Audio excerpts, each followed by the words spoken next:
This is your family's first and most important line of defense against Mother Nature. When she strikes, make sure you call the people that I trust, my family and friends at Exterior Home Solutions. Exterior Home Solutions 2-minute drill. Tennessee defeats Oklahoma 25-15, and Eric, it was defensive domination. The Vols streak lasted all the way to the fourth quarter of not allowing a touchdown, and the defense just they ran Jackson Arnold out of the game. They got after the backup, Hawkins, and just had their way all night. There's a lot to clean up offensively. But you're right. It's defensively that's the story, and if not for a bogus roughing the passer call down there, I mean that touchdown would have been wiped off the floor. I mean that was ridiculous by the officials. Horrible call, but nonetheless, I mean shutting down the run, forcing the quarterback out of the game. Oklahoma that was 3 for 15 on third downs.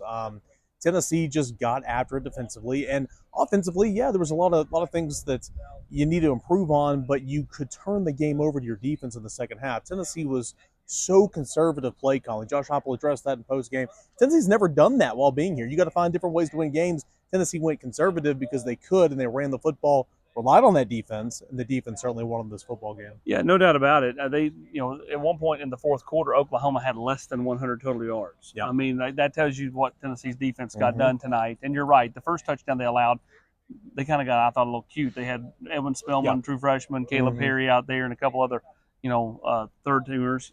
They went down the first 50 yards, and then they put the starters in. But at that point, a little too late. And then the second one, you're right. The penalty kind of bailed them out.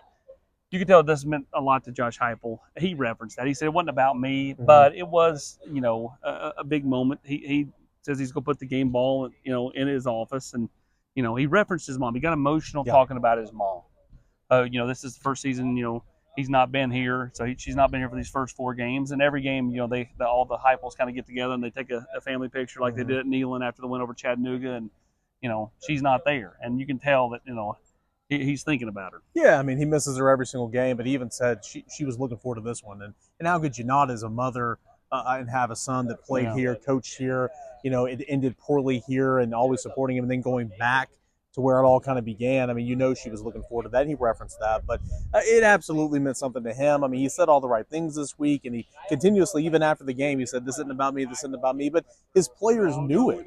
They read things. They're on social media. They read articles and stuff. And you saw that with Nico taking the game football right over to Josh Heupel post-game and giving it to him, giving him a hug. Tennessee got a gritty win, but they also won it because of their defense. They won it for their coach.